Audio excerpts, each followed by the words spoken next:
Hi ಎಲ್ರಿಗೂ ನಮಸ್ಕಾರ. Welcome to new world. ನಿನ್ನೆನೇ ಹೇಳಿದಂತೆ ನಾನು ನಾಳೆಯಿಂದ ಪ್ರತಿದಿನ ಸಂಜೆ 6 ಗಂಟೆಗೆ ಸ್ಪೋಕನ್ ಇಂಗ್ಲೀಷ್ ಕ್ಲಾಸ್ನ ಪ್ರತಿದಿನ ಒಂದೊಂದು ಕ್ಲಾಸನ್ನು ಹಾಕ್ತೀನಿ ಅಂತ ಹೇಳಿದ್ದೀನಿ.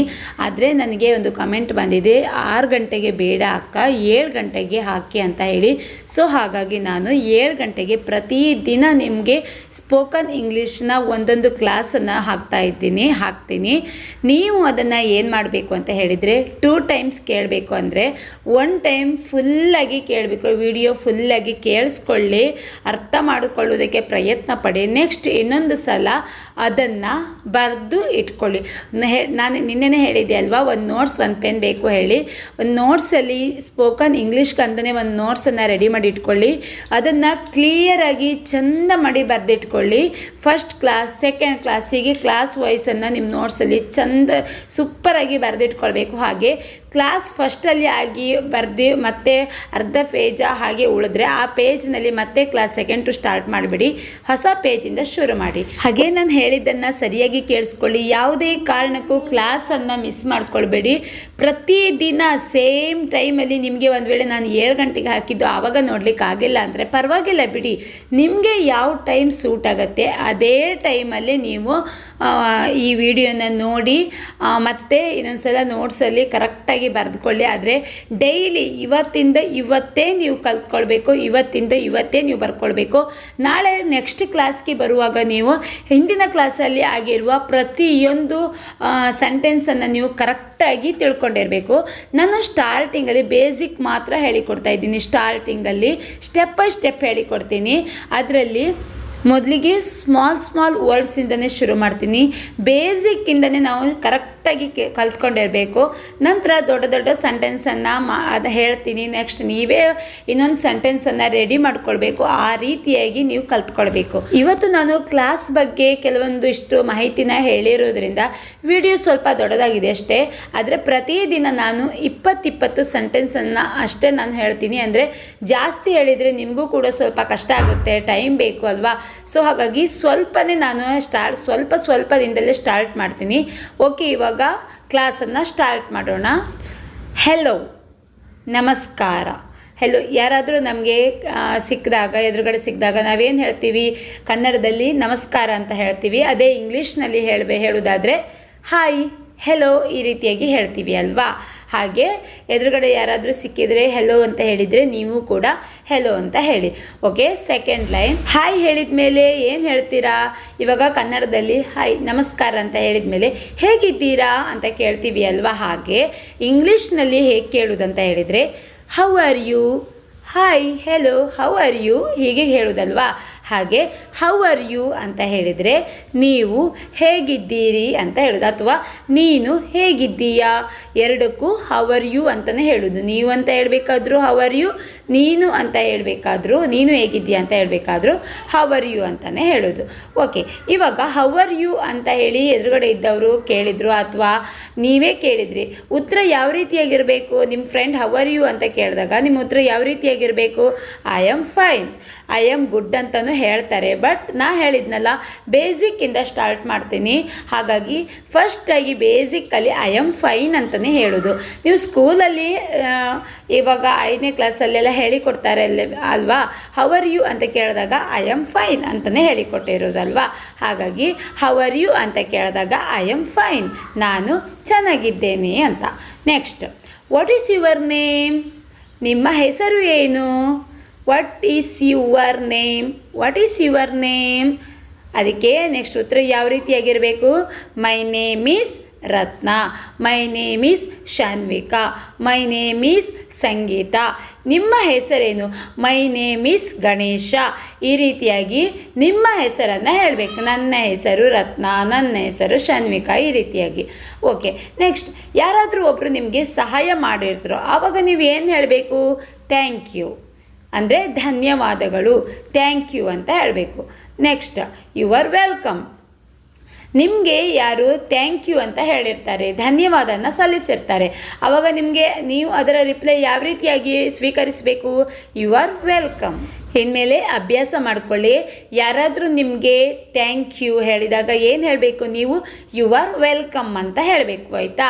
ಧನ್ಯವಾದಗಳು ಹೇಳಿದಾಗ ಸ್ವಾಗತ ಅಂತ ಹೇಳೋದಿಲ್ವಾ? ಹಾಗೆ ಯಾರಾದರೂ ಥ್ಯಾಂಕ್ ಯು ಹೇಳಿದಾಗ ಯು ಆರ್ ವೆಲ್ಕಮ್ ಅಂತ ಹೇಳಿ. ನೆಕ್ಸ್ಟ್, ಎಕ್ಸ್ಕ್ಯೂಸ್ ಮೀ ಅಂತ ಹೇಳಿದರೆ ಏನು? ಕ್ಷಮಿಸಿ. ಇಲ್ಲಿ ನೆಕ್ಸ್ಟ್ ಸಾರಿ ಅಂತ ಹೇಳಿದರು, ಕ್ಷಮಿಸಿ ಅಂತ ಇದೆ ಅಲ್ವಾ? ಇವೆರಡರಲ್ಲೂ ಯಾವ ರೀತಿಯಾದ ಡಿಫ್ರೆನ್ಸ್ ಇದೆ ಅಂತ ಹೇಳಿ ನಾನು ಹೇಳ್ತೀನಿ, ಕೇಳಿ.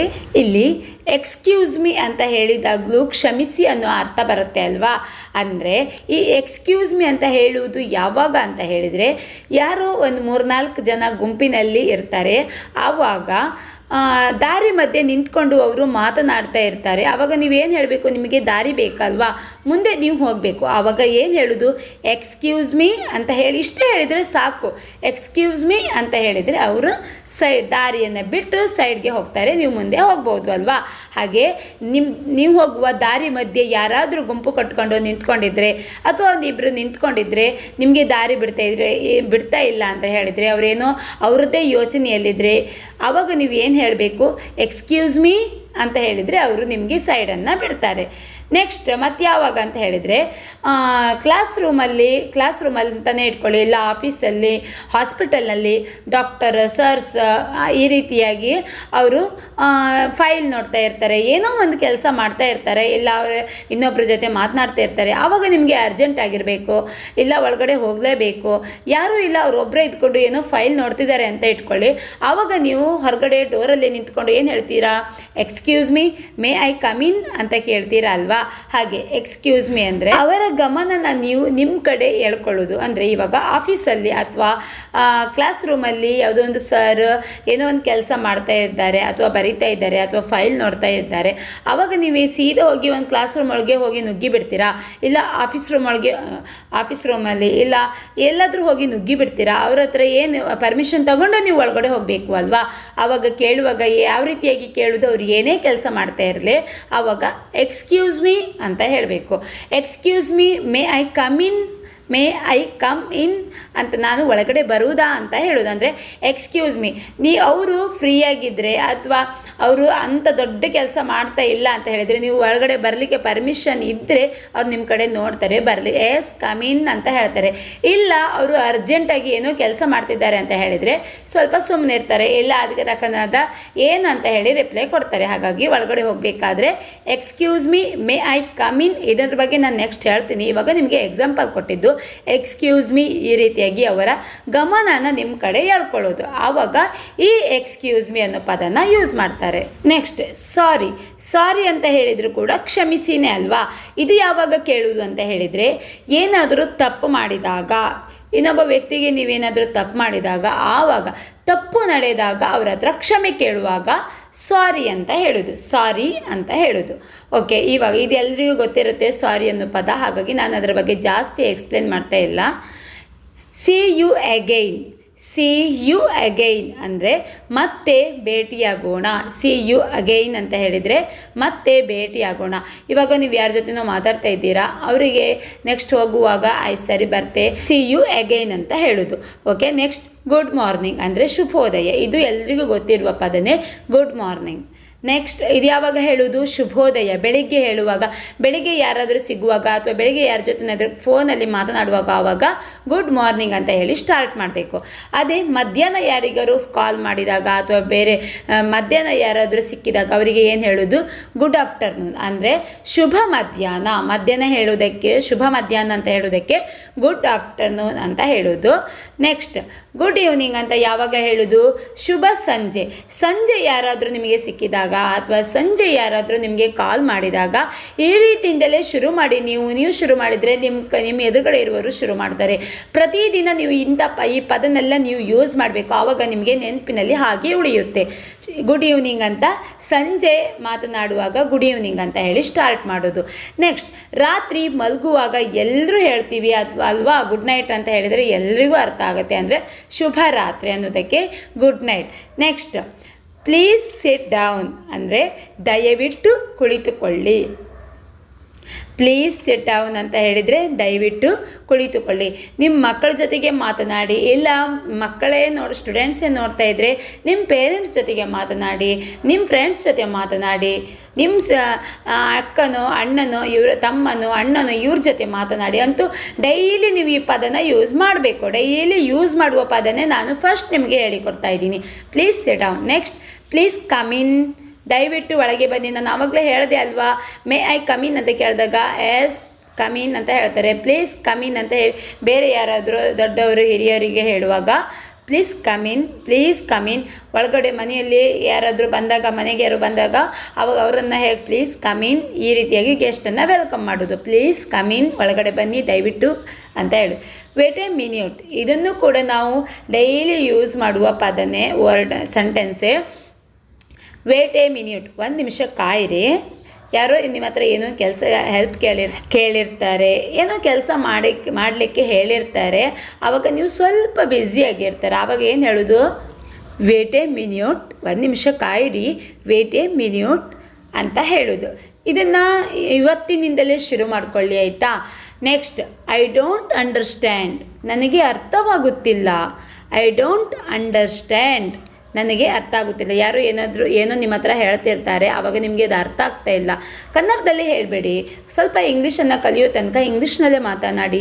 ನನಗೆ ಅರ್ಥ ಆಗ್ತಿಲ್ಲ ಏನಂತ ಅಂತ ಹೇಳ್ತೀವಿ ಅಲ್ವಾ, ಹಾಗೆ ಐ ಡೋಂಟ್ ಅಂಡರ್ಸ್ಟ್ಯಾಂಡ್ ಅಂತ ಹೇಳೋದು.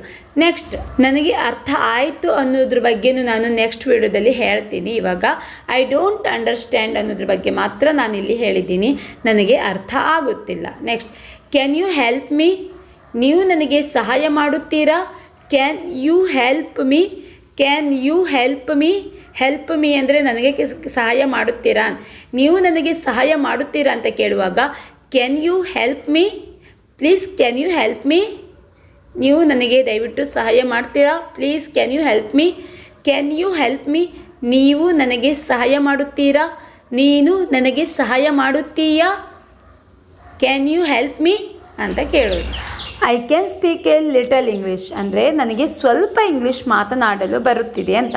ನಿಮ್ಮ ಹತ್ರ ಯಾರಾದರೂ ನಿನಗೆ ಇಂಗ್ಲೀಷ್ ಮಾತನಾಡಲು ಬರುತ್ತಿದೆಯಾ ಅಂತ ಕೇಳಿದಾಗ ಆವಾಗ ನೀವು ಏನು ಹೇಳಬೇಕು? ನೀವು ಏನು ಹೇಳ್ತೀರಾ?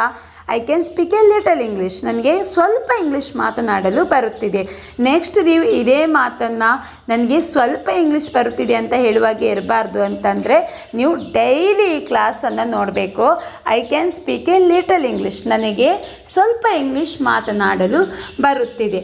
ಓಕೆ, ನಿಮಗೆ ಈ ವಿಡಿಯೋ, ಈ ಕ್ಲಾಸ್ ಯೂಸ್ಫುಲ್ ಆಗಿದೆ ಅಂತ ಹೇಳಿದರೆ ದಯವಿಟ್ಟು ನನಗೆ ಒಂದು ಲೈಕ್ ಕೊಟ್ಟು, ಇಷ್ಟ ಆದರೆ ಕಮೆಂಟ್ ಮಾಡಿ. ಹಾಗೆ ಸಬ್ಸ್ಕ್ರೈಬ್ ಆಗದೆ ನೋಡ್ತಾ ಇದ್ದರೆ ಸಬ್ಸ್ಕ್ರೈಬ್ ಆಗಿ. ಹಾಗೆ ಯಾರಿಗೆಲ್ಲ ಸ್ಪೋಕನ್ ಇಂಗ್ಲೀಷ್ ಕ್ಲಾಸ್ ಫ್ರೀಯಾಗಿ ಅವಶ್ಯಕತೆ ಇದೆ ಅಂಥವರಿಗೆ ಈ ವಿಡಿಯೋನ ಶೇರ್ ಮಾಡಿ. ಹಾಗೆ ಪ್ರತಿದಿನ ಸಂಜೆ 7 ಗಂಟೆಗೆ ಈ ವಿಡಿಯೋ ಬರುತ್ತದೆ ಅಂತಲೂ ಕೂಡ ಅವರಿಗೆ ತಿಳಿಸಿ. Thank you.